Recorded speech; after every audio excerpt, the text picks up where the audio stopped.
tao. Ngayon po, ano ang batas na umiiral hanggang ngayon dito sa Pilipinas? Meron po tayong extradition, hindi naman law ito na act ng Congress. Meron tayong extradition rules. This is a law enacted during the time of Marcos Sr. under his powers, his lawmaking powers, granted by Amendment 6 of the 73 Constitution. Nandoon po may proseso kung paano ini-extradite ang isang tao. Ngayon, sasabihin nila, hindi naman extradition yan eh. Yan ay warrant ng ICC. Ngunit, if you look at the definition of extradition, it is tantamount to extradition. Bakit? Sapagkat itong warrant na ito ay nire-request yung Pilipinas na isang taong nakikita who's found in the Philippines should be brought to the place where he has a pending case to face trial. Correct. Therefore, it falls under the definition of extradition. Yes. Okay, so extradition po yun. Klaro yun. Don't let anyone tell you different. Extradition yun. Anong nakalagay sa extradition law? I-request po dapat nung requesting state or requesting authority sa DFA ng Pilipinas. Sapagkat inter-country po yan eh. So DFA, ang DFA wala namang litigation powers yan. So under the extradition law o extradition rules natin, makikipag-coordinate yan sa DOJ. The DOJ through the Prosecutor General or the General Counsel of the DOJ will file an extradition petition before the proper regional trial court. In this case, Maynila po palagi ang filing ng extradition because I've handled my share of extradition cases. Tama po yun. Alam po ninyo, mga minamahal na kababayan, kaming mga abogado, tulad ni Cafferty, lagi namin pong ini-emphasize yung principle of supremacy of the Constitution. Yes. Pagdating po dito sa Pilipinas, wala pong ibang batas na mas mataas kesa sa Constitution natin, yung saligang batas natin. So maraming nagtatanong, paano naman yung mga obligasyon natin sa mga tratado o mga kasunduang internasyonal na pinasok ng ating bansa? Ano ka mo? Tratado? Tratado. Yung nasa Malacanang, yung mga tratado. Ano ba ang gagawin natin dito sa mga treaties? Ano yung mga treaty obligations natin dyan? Katulad ng binabanggit ni Cafferty, tungkol sa extradition, tungkol po doon sa ICC, tungkol sa Interpol. Lahat po yan kasi meron tayong mga pinirmang kasunduan. Bakit natin kailangan i-implement yan sa ating bansa? Kasi sa ating saligang batas din, nakalagay po doon yung tinatawag nating principle of incorporation. Ibig sabihin, lahat po nitong mga treaties, international agreements, at mga iba pa na pinasok ng ating bansa bilang isang soberenyang bansa ay nagiging part of the law of the Philippines. Yun po yung doctrine of incorporation. Maliwanag po yan sa ating Article 2 ng ating saligang batas. I don't know if that is Section 2 or Section 3, no? That the Philippines adopts the generally accepted principles of international law as part of the law of the land. Pero kahit na part of the law of the land pa rin yan, pag mag-violate sa ating saligang batas, hindi po pwedeng magkaroon po ng mas mataas na pagbibigay halaga kisa sa ating saligang batas. So lahat po ng ginawa nitong pamahalaan natin, itong kasalukuyang administrasyon, binabanggit nila yung Republic Act 9651 daw, at hindi naman daw nila ginamit yung batas tungkol sa extradition, hindi rin daw nila ginamit yung treaty tungkol sa Rome Statute, yung sa ICC. Kahit napasahin po natin, himay-himayin natin yung binabanggit po nilang batas na Republic Act 9651 na pinasa ng Kongreso, maliwanag doon na kailangan sundin pa rin yung mga provision patungkol po kung paano dapat na ibigay ang isang Pilipino sa kamay ng mga dayuhan. Kung sumurrender siya voluntarily, wala na pong problema yon kasi sinusurrender na po nga rin niya yung kanyang karapatan. Pero kung ayaw niya na siya ay mapaloob sa jurisdiction ng isang dayuhan, punta po tayo sa korte Iyon. ng Pilipinas. At dito sa atin, ang may jurisdiction, katulad sinabi ni Caferdi, yung korte sa Maynila, hindi po nila ginawa yan kay PRRD. At nakakalungkot nga na merong banta na si Senator Bato ay huhuliin din pag nag-request ang ICC at ang Interpol na arestuhin siya at ipadala rin sa ICC. Meron pa rin daw pong mga kasunod eh. Hindi pa lang po si Senator Bato, pati raw po yung mga ibang opisyal po ng mga polis na retirado o baka may mga active pa. Depende po sa resulta ng ongoing massive investigation na ginagawa ng ICC ngayon na palihim mga minamahal na kababayan. Hindi natin alam, nandito po sila. Kaya wag na po tayong basta maniwala doon na wala raw cooperation ang Philippine government sa ginagawa ng ICC. Kung nagawa po nila yan kay Tatay Digong, gagawin po nila yan sa lahat po ng kanilang mga katunggali sa politika. Ito lahat po ay political persecution. Witch hunt ito. Tama yung sinabi Witch hunt. ni Witch hunt. Miguel Zubiri. Witch hunt or vampire hunt or werewolf hunt or whatever you are going to call it. Pero bago tayo pumasok dyan muli sa masalimot o usaping legal, papatiin muna natin naman. ang aking kapatid. Opo, sa inyo lahat, I'm really blessed today. Very blessed po ako. I'm with two brilliant lawyers na katabi ko ngayon. At ako'y nagpapasalamat kasi po marami akong nadidinig sa kanila na hindi ko ho nadinig sa ibang mga abogado. Kasi yung ibang mga abogado, alam po natin kung kanino nakapanig. Yung po ang nakakalungkot. Ang akin pong sinasabi ngayon, maniwala po kayo sa sinasabi ng dalawang magagaling na abogadong ito. Totoo lamang po ang kanilang mga sinasabi. Kasi po para alam din po nating lahat kung ano ang batas na dapat sundin. Ito po mga sinasabi nila hindi para sa kanila. Ito po ay para malaman, magkaroon ng kaalaman ang mga Pilipinong naliligaw dahil sa mga sinasabi nung kabila na ganito. Sinasabi naman namin, nakikinamin ako kasi kasama ko sa PDP ang dalawang magigiting na abogadong katabi ko ngayon. Sa akin po, nanggigigil po ako. Palayain na po si Tatay Digong. Palayain na po ang ama ng sambayanang Pilipino. Ibalik siya ng buhay dito sa atin. The court itself is a creature of the Constitution, and the Constitution itself says, no person shall be deprived of life, liberty, or property without due process. Yes. All you have to do is follow the Constitution. Kaya nga, sabi nga natin lagi, whatever decisions or resolutions made by the Supreme Court, it doesn't make the Supreme Court really supreme over the other agencies or departments of government. The decisions of the Supreme Court, more particularly, pag yun po ay patungkol sa sinasabing dapat sundin ang saligang batas, ini-execute lang po yung sinabi ko kanina ng Supreme Court. Supremacy of the Constitution. Yun po ang ginagawa ng ating Supreme Court. Pero alam po ninyo, Caferdi Ibe, nababahala rin ako dito sa malawakang propaganda at masasabi natin na panlilito sa ating mga mamamayang Pilipino kung ano ba talaga ang magiging kalagayan na ni PRRD. Dahil nga una, napabalita na naghain na nga ng motion yung kanyang mga abogado na magagaling for interim release. Okay?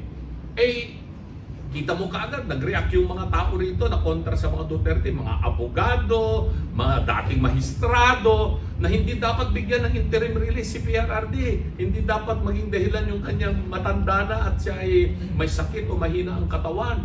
Kasi baka siya ay tumakas o hindi na magpakita at ganito. Ganyan. Ang dami na kaagad na kanilang mga propaganda na nilalabas. Ang target nila, hindi po yung audience doon sa ICC, kung hindi, mga Pilipino, para mawalan po ang tiwala kay PRRD. So ang labanan na ito dito sa Pilipinas, politika pa rin ito. Perception of the people about PRRD and his current situation.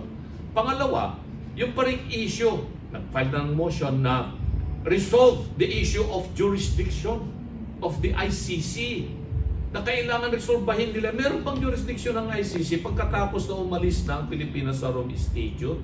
Pagkatapos na hindi siya sinunod, hindi sinunod ng custodian state ang Pilipinas, yung requirement ng Rome Statute na kailangan mo nang dinala sa PRRD sa korte. These are what we call in law, simple sa aming mga abogado ito, these are what we call questions that are prejudicial before you go to trial. And that is part of due process. Mamaya, ikukoneksyon natin yan sa impeachment. Anything related to issue of jurisdiction is part of the trial. Before you can go to trial proper, resolve first those issues pertaining to jurisdiction. Hindi yung pagdidelay, hindi yung pagsasabi na ito ay ginagawa upang hindi matuloy ang trial o kaya madelay ang trial. Because what if you go to the trial yet the issue of jurisdiction is not resolved and then eventually that issue is decided na wala nang jurisdiction ang korte? Sayang. Eh di sayang lahat. So ito ngayon, pero pagpakinggan mo itong salita ng mga abogado dito sa Pilipinas, unfortunately, no? These are brethren in the legal profession. Pag magsalita sila, guilty na si Tatay Digong. Kailangan na ikulong na yan, parusahan na yan ng imprisonment of life or whatever pursuant to the rules of the ICC. Hindi po tama yun. Alam mo kung bakit? Kasamang Raul, ang Integrated Bar of the Philippines natin ngayon, hindi lamang walang silbi, kundi partisan na po. Paano mo nasabi yan? Nagugunita niyo po yung issue ni Bicoy. Kung saan pinayagan for the first time, the IBP is supposed to be an organization of lawyers na para sa betterment ng legal profession and the system of justice sa Pilipinas. Unfortunately, yung aking mga kabaro dyan sa abogasya, hindi naman lahat. Pero itong IBP ay naging old boys club na ang ginagawa na ngayon hindi para ayusin ang system of government natin, kundi para mamulitika. Bakit? Kita nyo yung Bicoy. For the first time, ginamit ng isang tao yung building ng IBP. Can you imagine?